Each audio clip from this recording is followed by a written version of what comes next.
ससुराल वालों को जेल पहुंचाने वाली अरेंज मैरिज वाली बहू।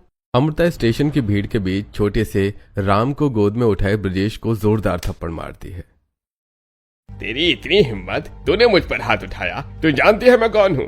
तू कोई भी हो, किसी का भी हाथ हो तेरे पीछे, अगर तूने आइंदा बच्चों से भीख मंगवाने की कोशिश की तो तेरा मुंह तोड़ दूंगी। दफा हो जा यहाँ से, वरना सैंडल निकाल कर मारूंगी।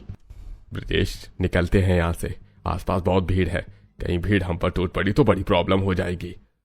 भीड़ और अमृता से डरकर ब्रजेश और मनीष भाग खड़े होते हैं।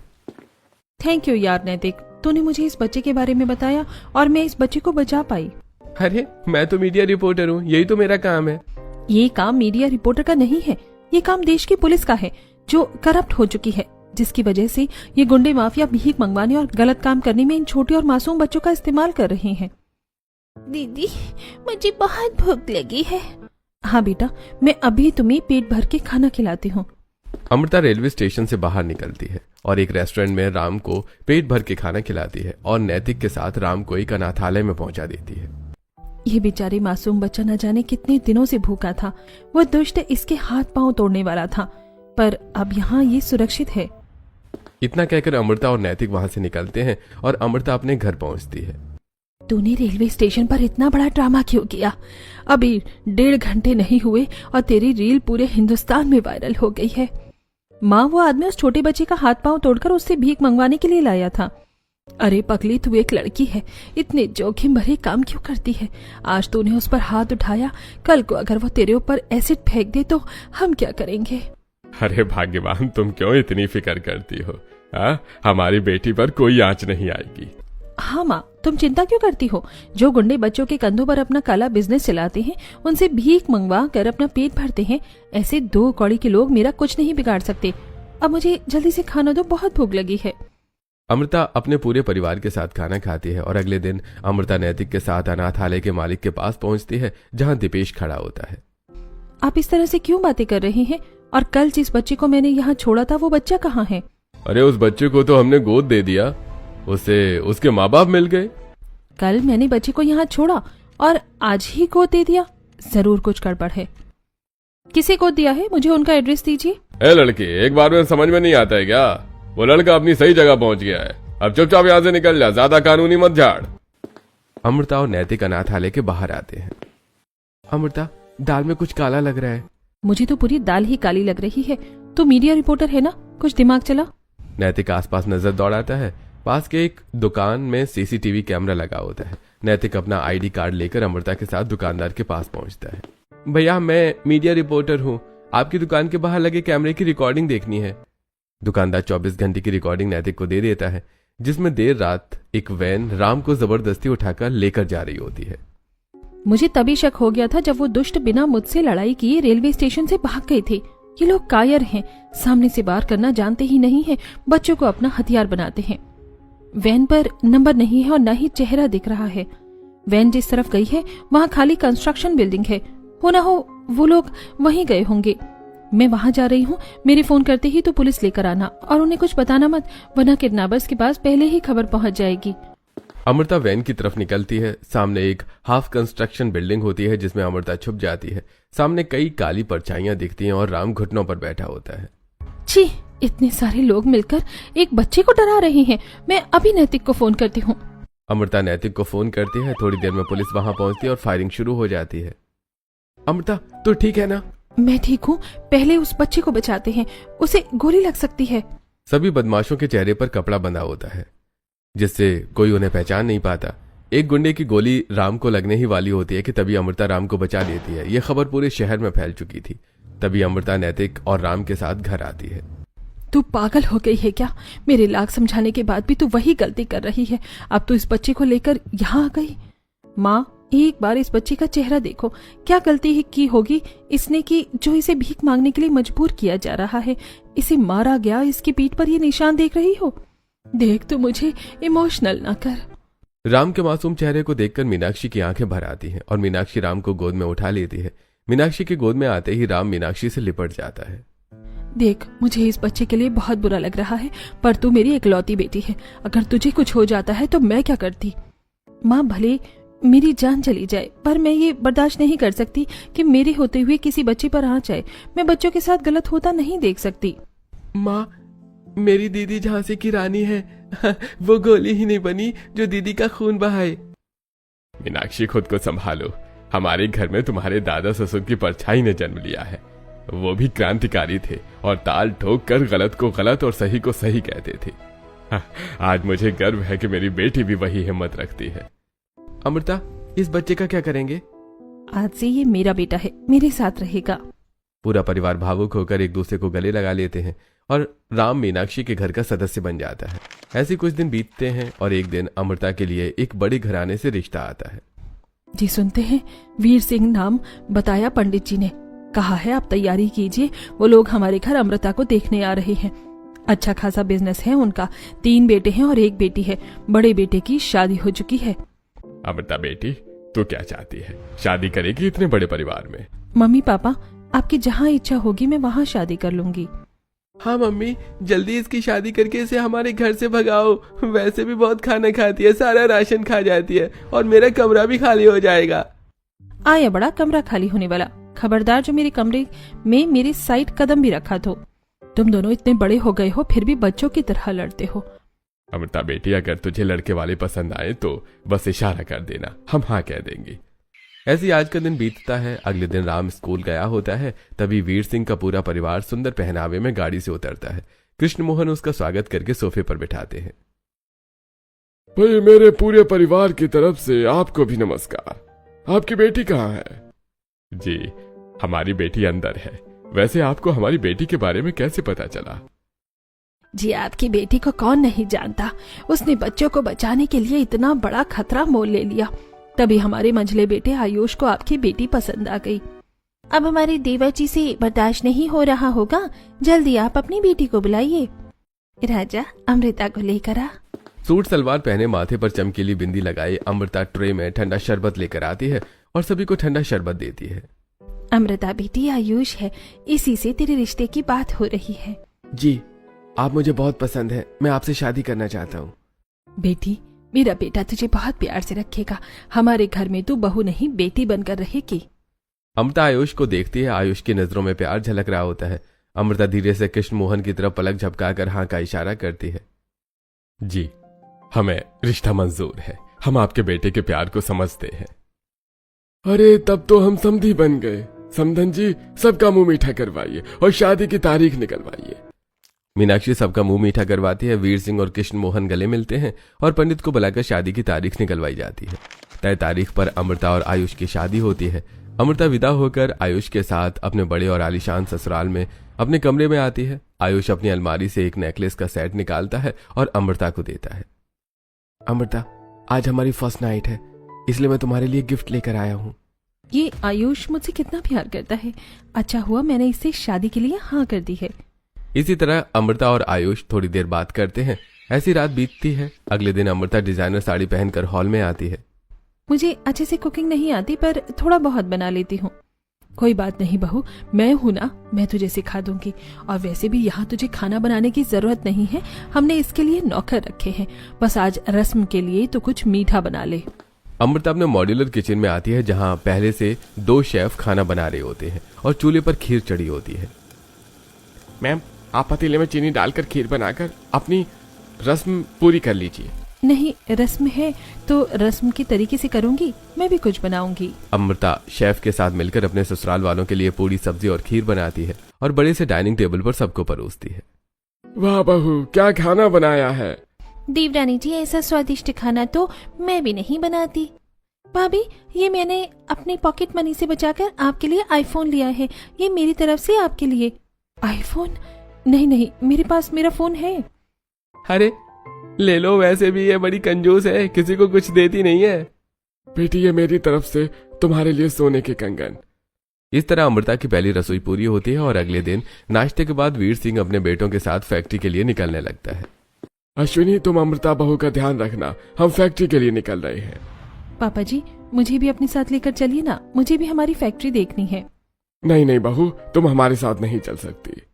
क्यों पापा जी? मुझे भी देखना है कि हम लोग क्या बिजनेस करते हैं। हम कई तरह की चीजें बनाते हैं, बच्चों के खिलौने, स्लेट, चौक। फिर हम कभी तुम्हें लेकर जाएंगे, आज काफी क्लाइंट आने वाले हैं, हम बहुत बिजी रहेंगे। हाँ अमृता, तुम घर में आराम करो, उस गर्मी में तुम क्या करोगी। आयुष अपने भाइयों और पिता के साथ घर से निकल जाता है। कुछ दिन बीतते हैं। एक दिन अमृता डाइनिंग टेबल की सफाई कर रही होती है जहां वीर सिंह बैठा रहता है। अरे तुम वहाँ क्या कर रही हो, रुको। क्या हुआ मम्मी जी, मैं तो बस डाइनिंग टेबल की सफाई कर रही हूँ। अरे ये पापा जी के बैठने की जगह पर क्यों पहुँच गई, कहीं वो बटन न दबाती। अरे बहू, मैं तो ये कह रही थी कि तू क्यों कर रही है, हमारे घर में नौकर है ना, नौकर कर लेंगे। मामी जी मुझे कुछ तो करने दिया करिए, घर की साफ सफाई, कपड़े धोना, खाना बनाना, ये सब काम नौकर ही करते हैं, मैं क्या करूँ। माँ भी आप मेरे साथ चलिए, हम कमरे में बैठकर गेम खेलते हैं। आप लोग मुझसे कितना प्यार करते हैं, मुझे बहुत अच्छा ससुराल मिला है। ऐसे कुछ दिन बीतते हैं। एक दिन अमृता अपनी बालकनी में खड़ी आइसक्रीम खा रही होती है। आज सुप्रिया भी नहीं है, जेठानी जी भी नहीं है, इतने बड़े ससुराल में मैं अकेले बोर हो रही हूँ, क्या करूँ। हाँ आज मैं फैक्ट्री चली जाती हूँ। इतना कहकर अमृता अपने ससुराल के गैराज की तरफ जाती है। अरे लड़की, गैराज में कहाँ जा रही है, मालिक जान गए तो मुझे जिंदा नहीं छोड़ेंगे। अरे छोटी मालकिन, आप गैराज में क्यों जा रही हैं? मुझे कहीं जाना है, इसलिए मैं स्कूटी निकालने जा रही हूँ। मालकिन आपको स्कूटी की क्या जरूरत है, मैं आपको गाड़ी से लेकर चलता हूँ। नहीं, मुझे अकेले ही जाना है, मैं स्कूटी से चली जाऊंगी। ठीक है, अगर आपको स्कूटी से भी जाना है तो मैं स्कूटी निकाल देता हूँ। मेरा ससुराल तो बहुत अच्छा है, पर ये लोग इतना अजीब बर्ताव क्यों करते हैं। मम्मी जी डाइनिंग टेबल साफ करने पर घबरा जाती हैं और ये मेरे गैराज में जाने से घबरा रहा है, ऐसा क्या है गैराज में। तब तक रघु चमचमाती स्कूटी लाकर अमृता के सामने खड़ी कर देता है और अमृता स्कूटी लेकर अपने ससुराल की फैक्ट्री के लिए निकल जाती है। वहीं दूसरी तरफ फैक्ट्री में एक काली परछाई होती है, कुछ मासूम बच्चों के सामने खड़ी होती है। क्या कहा तुम लोगों ने, तुमसे काम नहीं होता? एक एक के हाथ पांव तोड़वा कर केमिकल में फेंकवा दूंगा। चुपचाप चाय ब्रेड खाओ और काम पर लग जाओ। मुझे अपने घर जाना है, मेरे मम्मी पापा मेरा इंतजार कर रहे होंगे, तुम लोग मुझे स्कूल से यहाँ क्यों लेकर आए।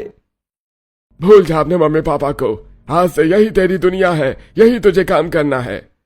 इतना कहकर वीर सिंह अपनी फैक्ट्री की बालकनी में आता है। तभी वीर सिंह की नजर गेट पर पड़ती है जहां अमृता गार्ड से बात कर रही होती है। आप अंदर नहीं जा सकती, कोई भी हो, जब तक बॉस की इजाजत नहीं होगी तब तक कोई अंदर नहीं आएगा। अरे मैं उनकी बहू हूँ, आप उन्हें फोन कर लीजिए। और हमारी फैक्ट्री में इतने सारे बच्चे यहाँ वहाँ क्यों घूम रहे हैं। तभी अचानक अलार्म बजता है और एक तरफ काम कर रहे सभी बच्चे अपनी थाली लेकर दौड़कर खाने पर बैठ जाते हैं। तभी वीर सिंह अपने बेटों के साथ फैक्ट्री कंपाउंड में आता है। अरे अमृता, तुम यहाँ क्या कर रही हो। जी आज घर पर कोई नहीं था, मैं बोर हो रही थी, इसलिए अपनी फैक्ट्री देखने चली आई। अच्छा किया बहू तुम चली आई, अब देख लो हमारी फैक्ट्री। आयुष, अब तुम बहू को घर पहुंचा दो। पापा जी अभी तो मैं आई हूँ, गार्ड मुझे अंदर नहीं आने दे रहा था, मुझे अपनी फैक्ट्री घूमनी है, प्रोसेस देखना है। और इतने सारे बच्चे यहाँ क्या कर रहे हैं, क्या आप हमारी फैक्ट्री में बच्चों से काम करवाते हैं। नहीं नहीं, हम बच्चों से कोई काम नहीं करवाते। जी साफ दिख रहा है कि यहाँ बच्चे काम कर रहे हैं और अभी खाना खा रहे हैं, आप झूठ क्यों कह रहे हैं। बहुत सुनने में अजीब लगता है, पर जितने भी बच्चों को उनके माँ बाप छोड़ देते हैं या कोई जरूरतमंद बच्चा मिलता है, उन्हें हम अपने सर्कल में लेकर आते हैं ताकि उन्हें भीख न मांगनी पड़े, और हम उन्हें पढ़ाते भी हैं। हाँ अमृता, ये गरीब बच्चे हैं, इन्हें थोड़े पैसे की जरूरत होती है और इन्हें एहसान न लगे इसलिए ये खुद ही काम करते हैं। हम इनसे 5 घंटे काम करवाते हैं और बाकी समय इन्हें पढ़ाते हैं। ये सुनकर अमृता बच्चों के बीच जाकर बैठ जाती है जहां सभी बच्चे चाय और ब्रेड खा रहे होते हैं। बच्चों, तुम सभी को चाय ब्रेड पसंद है। हाँ, हमें चाय ब्रेड बहुत पसंद है। अच्छा ठीक है, मैं आती रहूंगी अपनी फैक्ट्री देखने। इतना कहकर अमृता अपनी स्कूटी लेकर घर वापस चली जाती है। वहीं वीर सिंह गुस्से में अश्विनी को फोन करता है। अश्विनी, वो लड़की कहाँ है जिसे बच्चों से बड़ा प्यार है। इतना गुस्सा क्यों कर रहे हैं, वो अपने कमरे में होगी। अश्विनी, तुम्हें सिर्फ एक काम दिया था कि वो लड़की हमारे घर की 4 दीवारी से बाहर नहीं निकलनी चाहिए। वो आज फैक्ट्री तक कैसे पहुंच गई और तुम्हें पता तक नहीं चला। क्या वो फैक्ट्री पहुंच गई, उसे कुछ पता तो नहीं चला, उसने बच्चों को तो नहीं देखा, अब हम क्या करेंगे। पहले तुम शांत हो जाओ। वो फैक्ट्री आई थी और उसने बच्चों को भी देखा, पर उसे हमारी सच्चाई के बारे में कुछ पता नहीं चला। आइंदा वो यहाँ जहां भी जाएगी तुम उसके साथ जाओगी या हमें बताओगी कि वो कहाँ गई है, समझ में आया। इतना कहकर वीर सिंह फोन रख देता है और बालकनी में खड़ा होकर नीचे की तरफ देखता है जहां आयुष डंडा लेकर बच्चों को मार रहा होता है। भैया मत मारो, बहुत जोर से लगती है। लगती है? इसीलिए तो मार रहा हूं। जल्दी जल्दी काम करो। अरे तुम लोगों ने अभी तक सिर्फ 100 जार केमिकल भरे हैं। दिन में कम से कम 1000 जार केमिकल तैयार होने चाहिए, वरना इसी केमिकल में फेंक दूंगा। आनंद की फटकार से हरे रंग के केमिकल के पास मास्क पहने बच्चे और तेजी से काम करने लगते हैं। केमिकल से गाढ़ा हरा धुआं निकल रहा होता है। आनंद फुल फेस मास्क पहने होता है और बच्चे नंगे मुंह काम कर रहे होते हैं। वहीं दूसरी तरफ अश्विनी। कनिका, सुप्रिया, आज तुम्हारे पिता ने बहुत डांटा है। आज से वो लड़की कहीं भी जाएगी, हम उसके साथ रहेंगे और अब घर में भी क्लाइंट आएंगे, मुझे बहुत अलर्ट रहना होगा। ऐसे कुछ दिन बीतते हैं और एक दिन अमृता अपने कमरे में तैयार हो रही होती है। तभी सुप्रिया और कनिका आती हैं। भाभी, आप कहाँ जा रही हैं? मैं अपने दोस्तों के साथ मंदिर जा रही हूँ। भाभी, अकेले अकेले दोस्तों से मिलने जा रही हैं? मुझे भी ले चलिए ना, मैं भी आपके दोस्तों से मिल लूंगी। मेरे दोस्तों से मिलकर आप क्या कीजिएगा? बोर हो जाइएगा आप हमारे साथ। छोड़ दीजिए ननन जी, देवरानी जी हमें अपने साथ लेकर जाना नहीं चाहती हैं, वरना इनके दोस्तों से कोई कैसे बोर हो सकता है? ये तो बहुत मस्ती करती होंगी। आप लोग नाराज क्यों हो रही हैं?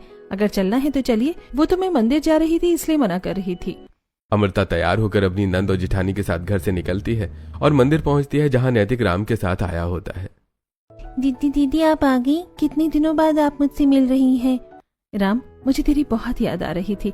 अब तेरी तबीयत कैसी है? दीदी, तुमने मुझे उन बदमाशों से बचा लिया, वरना वो मेरी टांग तोड़ देती। तुम्हारे होते हुए मुझे कुछ हो सकता है क्या? ये मेरा दोस्त है नैतिक, और नैतिक ये मेरी ननंद और मेरी जेठानी है।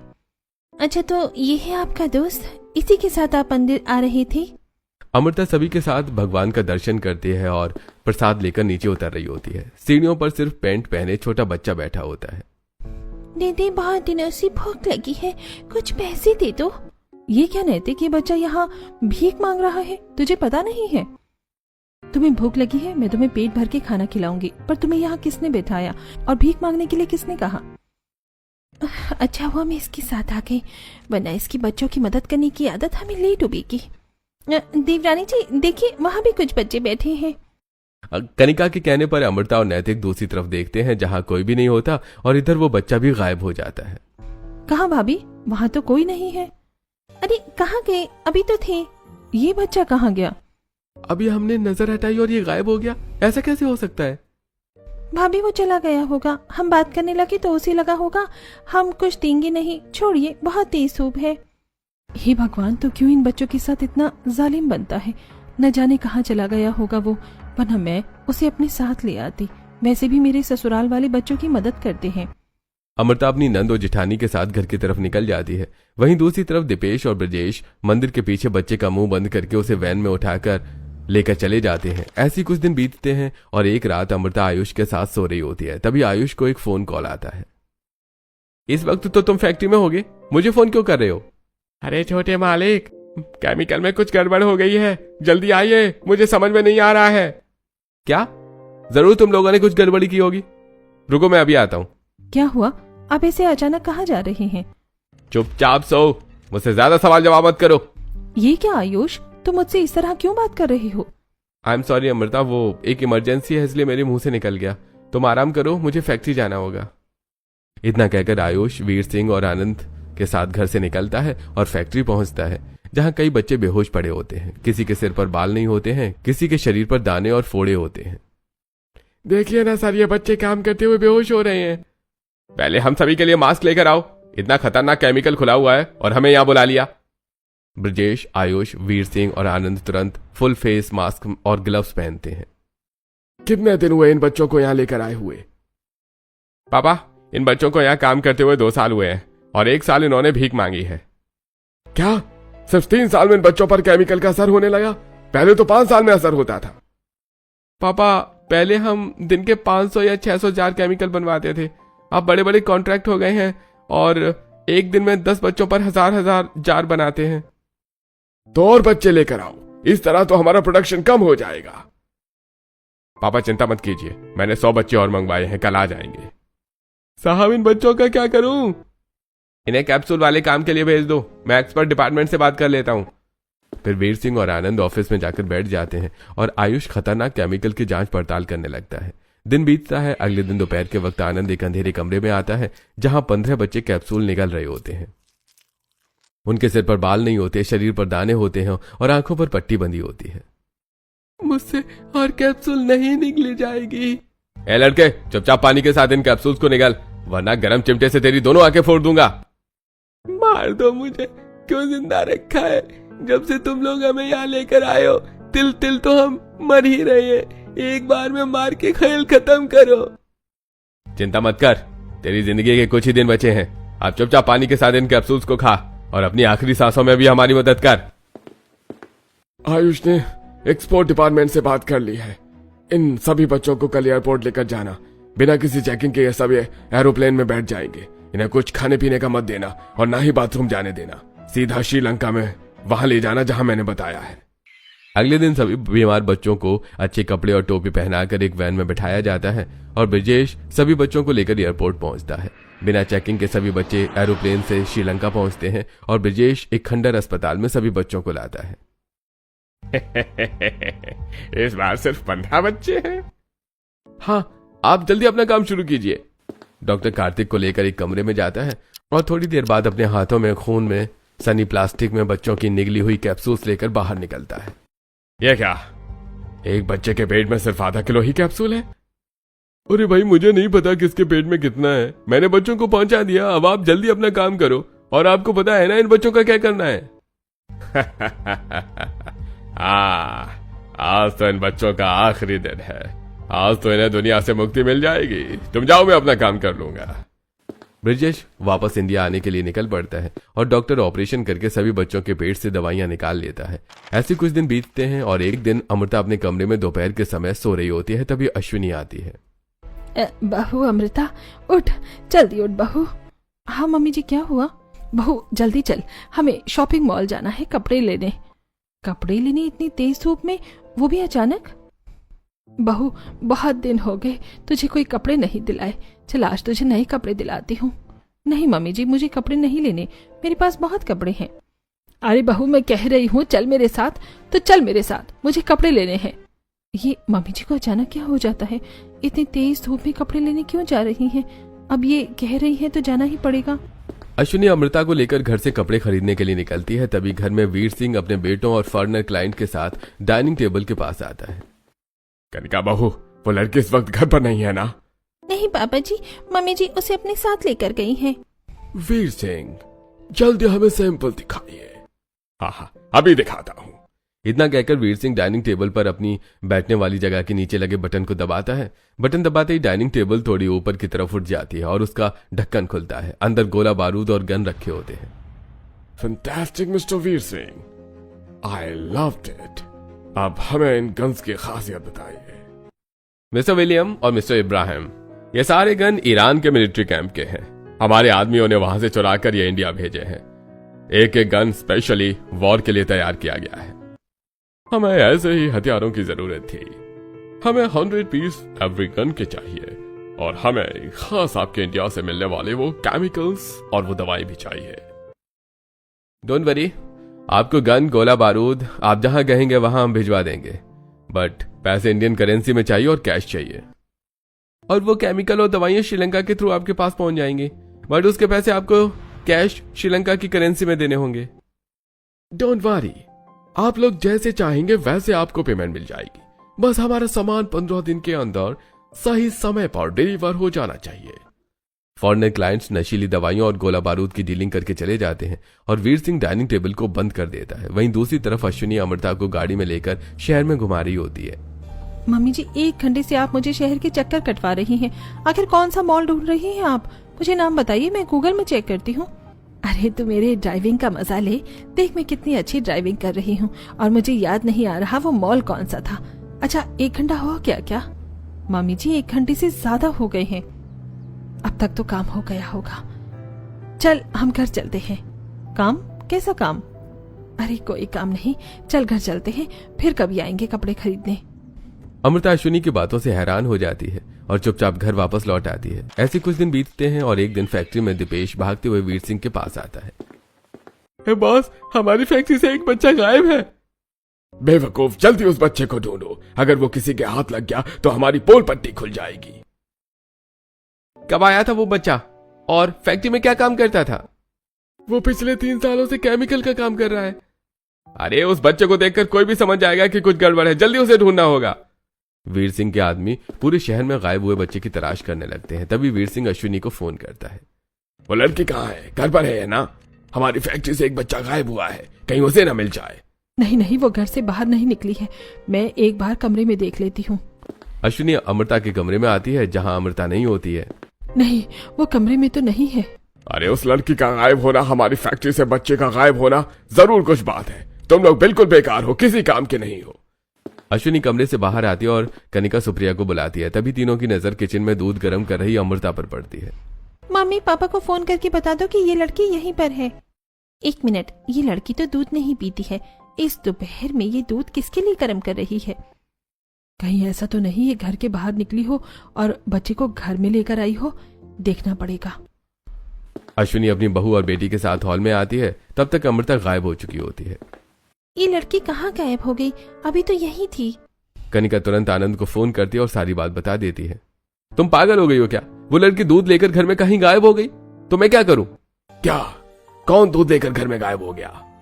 अरे वो लड़की घर में ही है, किचन में दूध गर्म कर रही थी और अचानक कहीं गायब हो गई। कैमरा चेक करो, वो लड़की फैक्ट्री में आई थी क्या? और घर के सभी खिड़की दरवाजे और मेन गेट बंद करवा दो। कनिका घर के सभी खिड़की दरवाजे और मेन गेट बंद करवा देती है और आयुष फैक्ट्री के हर कैमरे की चेकिंग करने लगता है।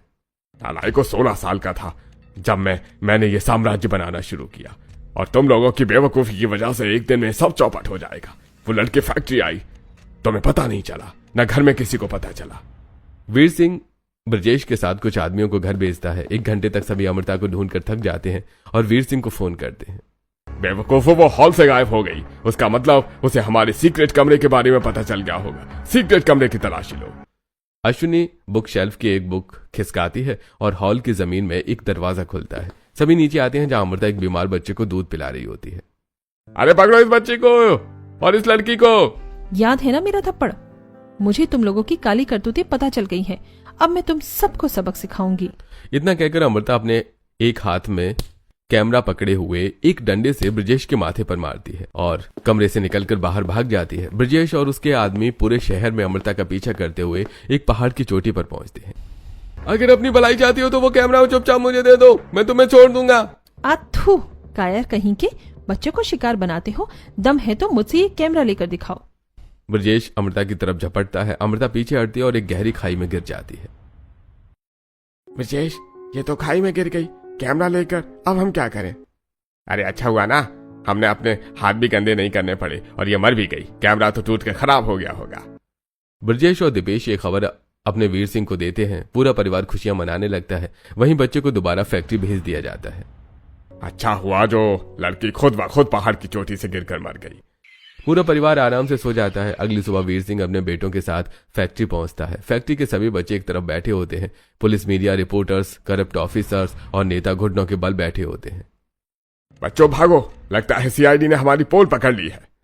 वीर सिंह दरवाजे की तरफ भागता है। तभी रामू और सूरज रास्ते में वीर सिंह और उसके बेटों को रस्सी से फंसाकर गिरा देते हैं और सीआईडी ऑफिसर उन्हें हथकड़ी लगाकर उन्हें करप्ट ऑफिसर और नेताओं के साथ में घुटनों पर बिठा देते हैं।